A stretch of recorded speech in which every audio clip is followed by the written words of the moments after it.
something in Jibbity Point just feels a bit off. Something's missing. Something's not right. It's bothering me. And do you know what? Enough is enough. I'm taking a stand.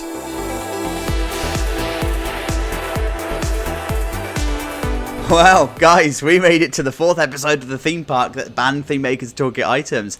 Do you know what? This might have legs, you know. So on that note, welcome back to Jibbity Point, everybody.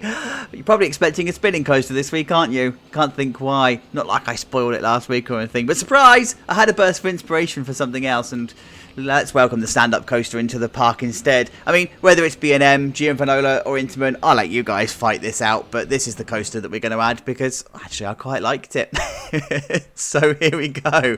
It's a very shockwave at Drayton Manor. So it does suggest, by the way, that it is an early stand-up coaster. And the early stand-up coasters have a very specific profile. It's really difficult to do, but it's jank AF, and I love it. I am so here for it. So we have the station, and then we come out into a brake run. I needed to have this brake run here, not to copy Shockwave, because the Shockwaves is there for the maintenance shed, right?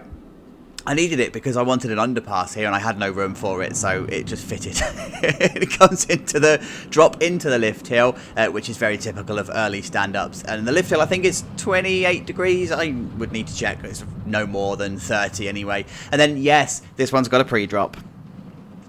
Yes. And then it comes into the first drop. And these are just so awfully profiled. I love them. Like, look at Shockwave and look at all of the earlier stand-up coasters. They actually come into this bend, but they level out before they then come back down again. So I think I've nailed the jankiness of it. Like, they're just so rough. It's unreal. Into vertical loop, and then we come into the first turnaround here. Again, early B&M, Intamin, Vanola profiling going on in here. And then it comes through into a custom corkscrew. Yes, a custom corkscrew, because I needed a continuous roll and the in-game ones were just too janky. So this bit here needed a continuous roll, and then I needed a continuous roll here as well. So custom corkscrew. I might do more of these, by the way, because they just work out. Into a helix drop, whatever, and then into a snake pass turn, and then underneath the station into a second custom corkscrew for the same reason as the first. I needed the continuous roll here,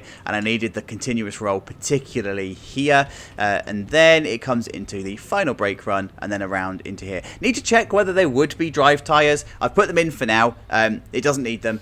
I'm going to check whether it needs them, so they might or might not stay.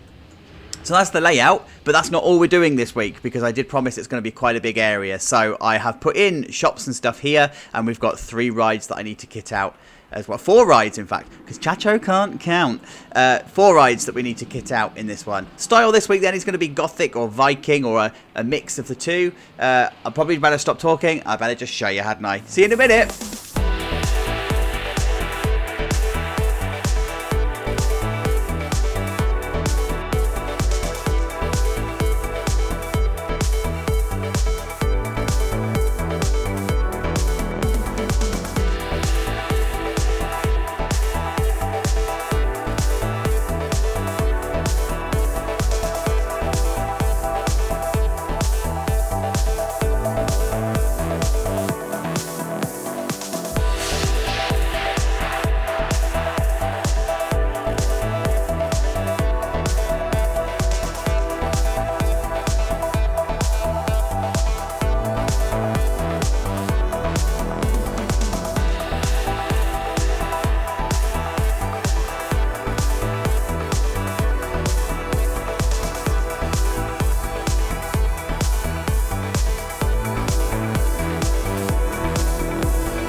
Oh, it's official. Only a mad person would take on one of the hardest themes with one of the hardest methods. And I mean, not like you ever needed this as a declaration, but let's just say that no TMTK Viking theme is officially my descent into madness.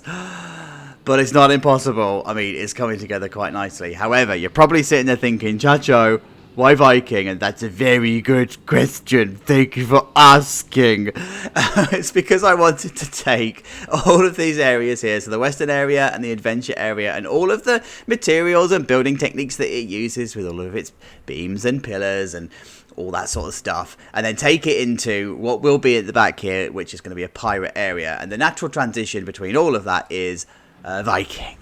And you've seen me do this technique in Vikings many, many, many times before. And I also did the Tudors and Stuarts area of Chacho as well. So it shares a building palette with that. But guys, Viking is so fun to do, but so challenging. Like, I'm going to start with this building, even though it wasn't the first one that I did, because I think this is probably the crowning glory of the area so far. Like, stuff on the roof here just worked out so nicely. I didn't know how I was going to do them, and then it turned out that planks and beams, wooden beams the other side, work absolutely perfectly, and I'm totally happy with that. And Vikings is very regal, right? I've started to put some of the decorations and stuff out the front here, so I started to do my best with the shields that you would normally find, and there's some flags that you struggle to find. The only ones that are really usable are the ones that were in the spooky pack. And then I started to use some of the Qin Dynasty stuff. Hey, Chacho said it correctly.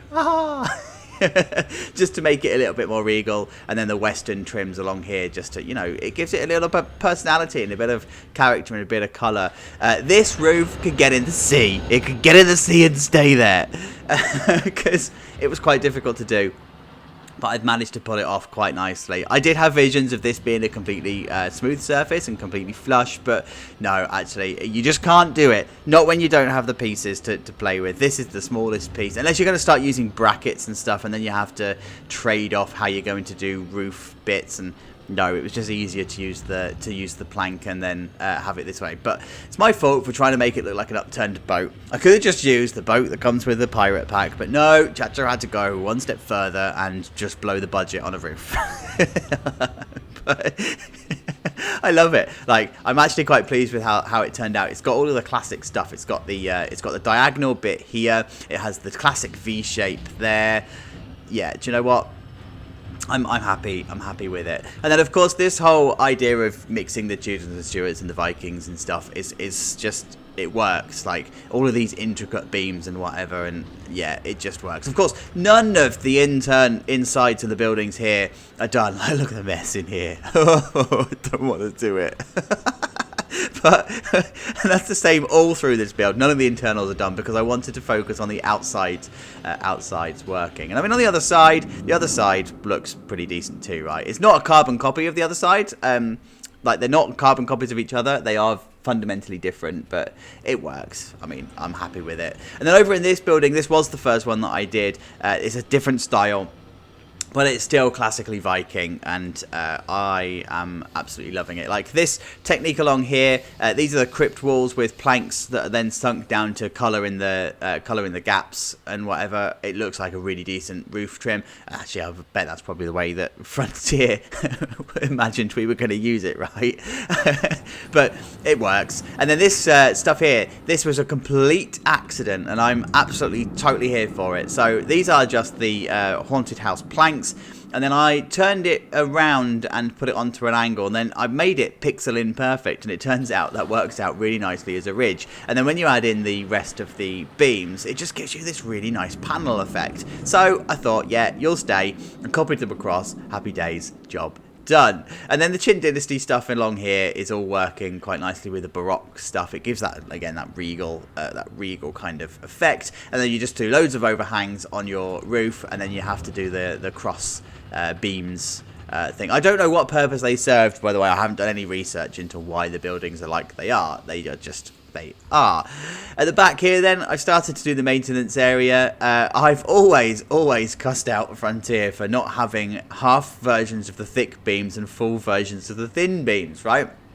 It's always bugged me, it's always annoyed me, but actually it's worked out in our favour this time, and yeah, it's it's doing all right for itself. This is the transfer track, of course it is. And then where I would normally use the hydro beams, I've just replaced it out with rails. And you know, from the Western pack, the individual rails that you get works absolutely perfectly. Happy days. And all I needed to do then was find a way of hiding the maintenance track from the back end of the building whilst not interfering with this corkscrew here. And that's the strategy that I'm going for. And I mean, the coaster needs custom supporting, or in areas it needs custom supporting, like there are no supports here, there should be one around about here, and it's a chain return and all that usual stuff, so that's fine. That's going to come shortly. It will all be finished. Then you've got this building here. This is another building style again, and this is done intentionally because I wanted to bring the area together. So this uses both building styles as a third building style. So there's the roof, for example, but you've also got the beams and stuff of the other building that are going to be here. And I actually got to use the limestone for the first time. Hooray! I very rarely use the limestone stuff because I completely forget it's there, but it looks pretty good, doesn't it? Like, yes. So that's the same techniques and whatever that we've got going on in here. Elsewhere in the area then, all of the queue lines are all done. I have mixed up the queue fencings just to give it a little bit of variation. So of course you've got the up stick pointy beams, whatever you want to call it, fencing. And then I've got the haunted house one here just to give it that vibe. I always think this is a bit of a generic looking fence, right? But no, it's actually in the spooky pack, and it's intended to be in this intended to be in the spooky pack.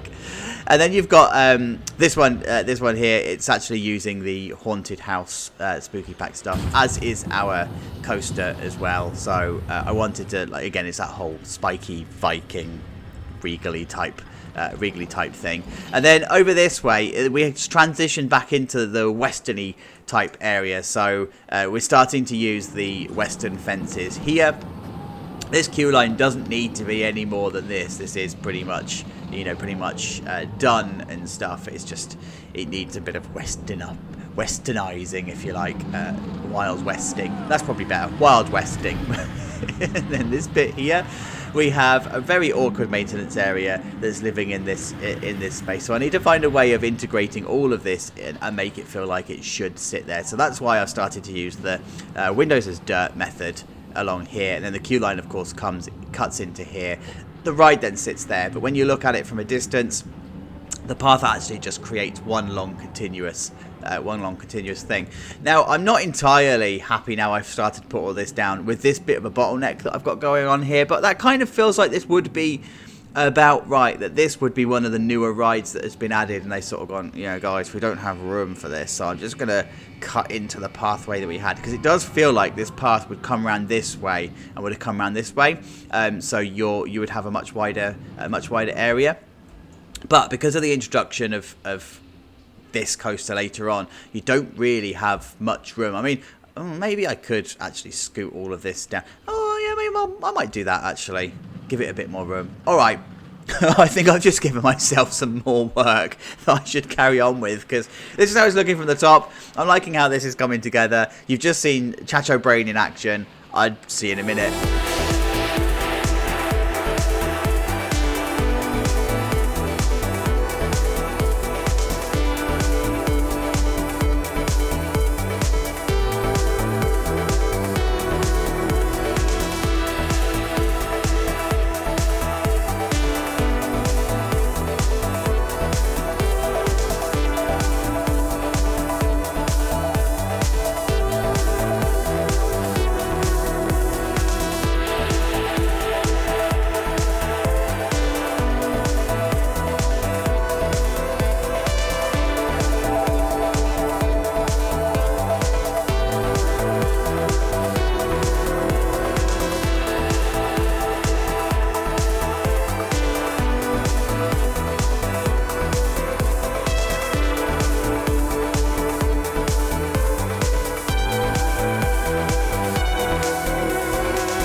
Oh, there you go then, guys. I think I'm about ready to cool down for now on this week's project. And honestly, I think it's probably about as Norse as A, I want it to be, and B, I'm going to be able to get for this park. Remembering it is a mid-level park and we're playing with the budgets, we've got to play to the rules. And for a rando coaster, it's actually turned out really, really nicely. Like, I'm really chuffed with how this is sitting in this space. And when this spinning coaster is all done and dusted and it's running and everything, this area is going to really pop to life. This is going to be the cherry on the cake, right? But yeah, I love how this has turned out. And of course, this bit down here, now that the construction fences are down, has also completely opened up exactly as I wanted it. But do you remember the problem we had with the Gears of Fear, where it was sticking out into the pathway? We've got that here. It's not the only place to have the problem. With this Insanity, it feels like this pathway needs to come around here, right? But I can't fix it here. However, the path is kind of shaped to go around it, but oh, yes, I just remember back to Drayton Manor with their Insanity ride, and that area with the Ferris wheel and stuff, and that just felt a little bit off. So it's got that vibe to it. I'm alright with it. And yes, I did move the Gears of Fear, so this is now opened up a lot more. But again, it does feel like that this path should be going around here and coming around this way, right? So I like that it's just plonked there, and they've kind of gone, we're going to put a ride here and you're going to be okay with that. It feels like the park's got a little bit of history. Anyway, let's have a look at the building, because I love doing this Norse stuff. Norse architecture has got such intricacies and such beautiful little textures and stuff. We just can't do too much of it in Planet Coaster, or at least not easily, and you really do need to know when to stop and scale it back, and I think this just about hits that sweet spot. Is it going to be the best Norse thing you're ever going to see in Planet Coaster? No, absolutely not. I'm sure the likes of Silverat and Wix would probably take me to the cleaners for it, over it, or with it, or whatever you want to say. But am I happy with what I've done here? Yeah, I actually am. This is what I wanted in this spot, and I'm really chuffed with how it sort of sits here, and how the boat roof sits here, and how, yes, do you know what? I'm okay with it. Like, I keep trying to convince myself that whether I'm okay with it or not, and I am.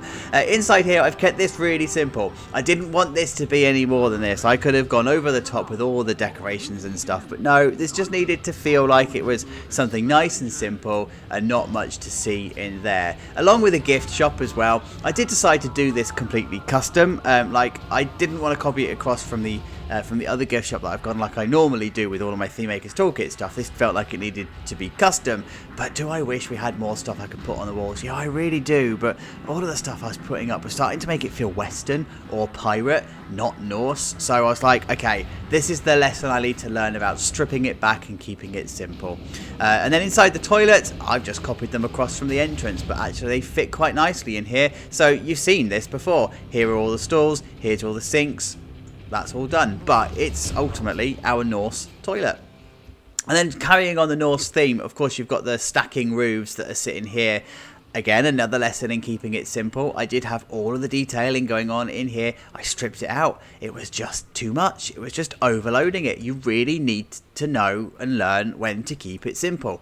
And I think this actually does work.